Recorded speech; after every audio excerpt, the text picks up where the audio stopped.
Lindsay from Girl Scouts of Southern Alabama, and I am super excited to be bringing you episode 1 of Lunch with Lindsay. So today, before we get started on all of the fun videos that I'm going to be bringing you that involve cooking and making fun dishes for you and the people that you love in your household, I want to make sure that we have a video here about safety and cleanliness. So you can come back and you can refer to this video if you have any questions, and you can definitely watch this before we get started on actually cooking so you'll know what to do to be ready to be a home cook. So the first thing that we're going to do is have a look at our hair. Okay, so if you have long or medium hair that can be pulled back into a ponytail like mine, then we're gonna go ahead and do that. So I'm gonna take a ponytail holder and I'm gonna go ahead and pull my hair back and get it out of the way. So now I know it's not in my eyes, so I can see what I'm doing. And it's also not gonna be getting into the food that I am preparing today. Second thing that I'm going to do is protect my clothes, and I'd like for you to do the same thing. Now, I'm going to be using an apron. You may not have an apron, and that's totally okay. Think of something that you could wear outside to get dirty or to paint in, something that you don't mind if it gets really, really messy or stained. Put that on over your clothes and you'll be all set. I'm gonna go ahead and put my apron on. It's right here. It goes right over my neck and it ties around my waist. Now the next thing that we are going to do is grab a clean dish towel. I love to have a clean dish towel nearby because it's super easy for us to clean up spills really quickly. Now mine is in my pocket of my apron. If you don't have an apron or you don't have a pocket or you don't have either one, that's okay. Just keep it somewhere nearby, okay? The next thing that we're going to do is make sure that our cooking surfaces are clean. We don't want germs crawling around onto the areas where we're preparing food.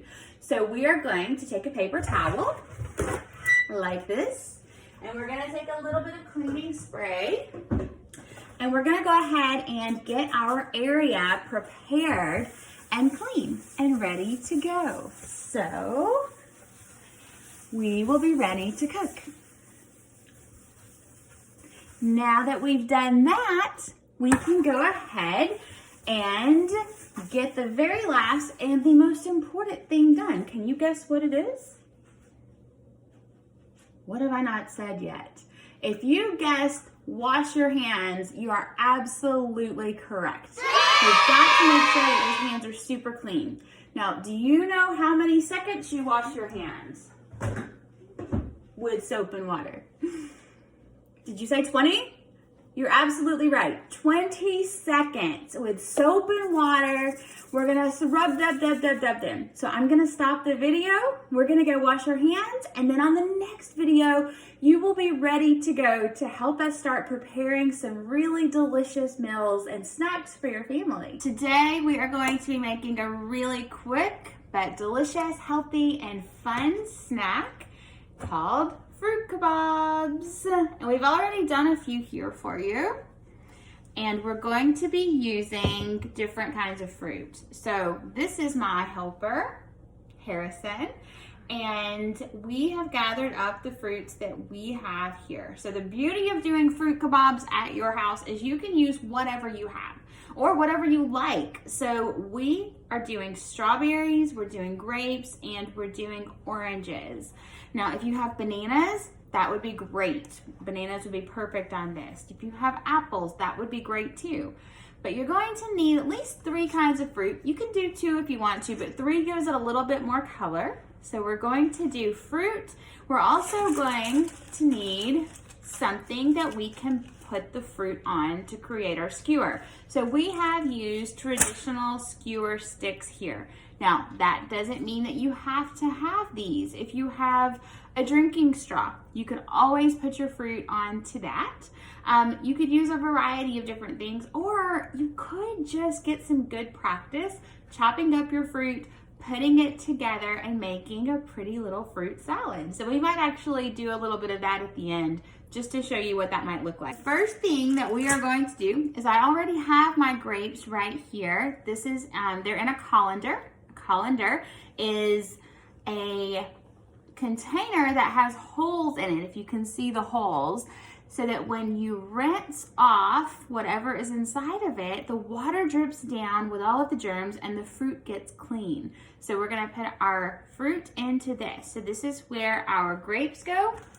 We're also going to put a couple of strawberries in to get washed. And Harrison, if you could grab an orange out of the refrigerator while I do this, I'm going to go ahead and wash my fruit.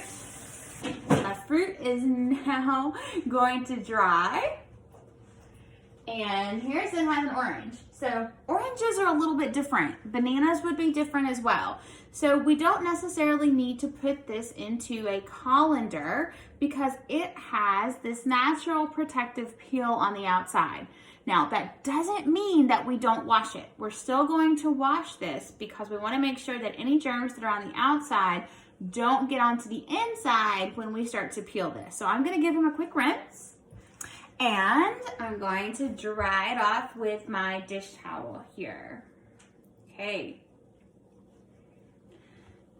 So I'm gonna go ahead and peel this orange, and I'm gonna go ahead and get my cleaned fruit, my grapes and my strawberries over here so that Harrison can start cutting those. Now, he is going to be using a butter knife to do this.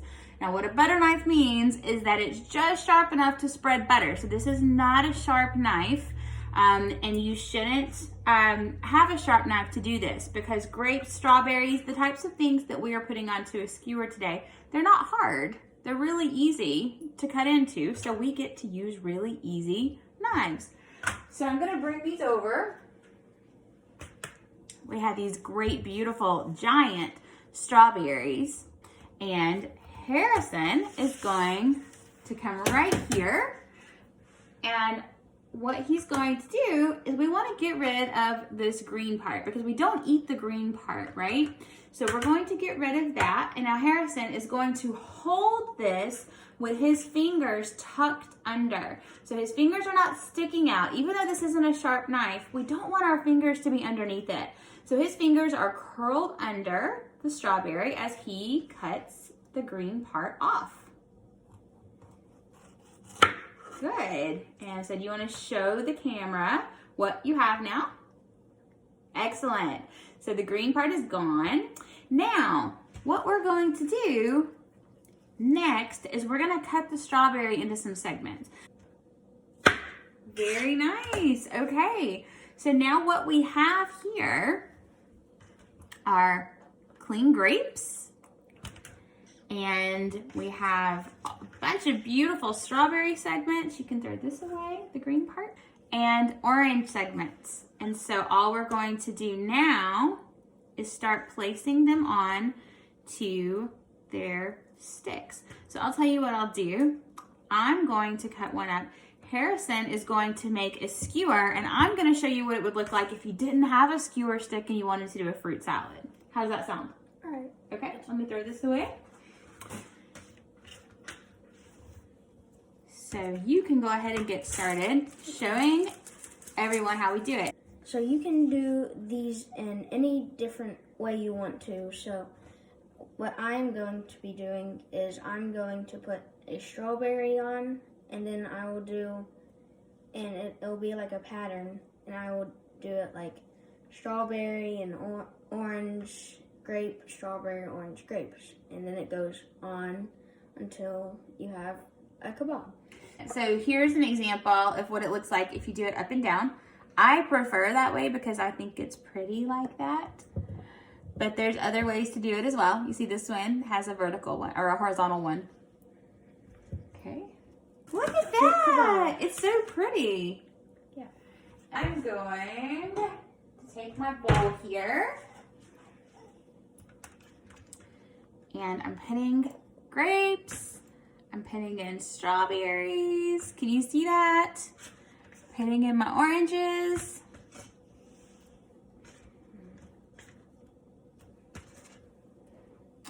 Okay. So you see, that's just a pretty, pretty little fruit salad inside of here. Here's another one. fruit kebab. And so we have our kebabs in our glass here. We have a little fruit salad now in this bowl, and I'm gonna make this salad just a little bit more fun, right? By adding a trick. So we're just gonna put a little bit right here in the middle. Yep. And we have a fruit salad, we have fruit kebabs, and we still have lots of fruit left over. So I hope that you have enjoyed learning how to make fruit kebabs today. And we will see you next time, right? Yeah. Have a great day, and don't forget to come back when it's time for us to do our Q&A, and I would love to see your masterpieces. So please post your pictures of your own fruit kebabs. Tell me what you used, and I can't wait to see everything that you've created in your own kitchen.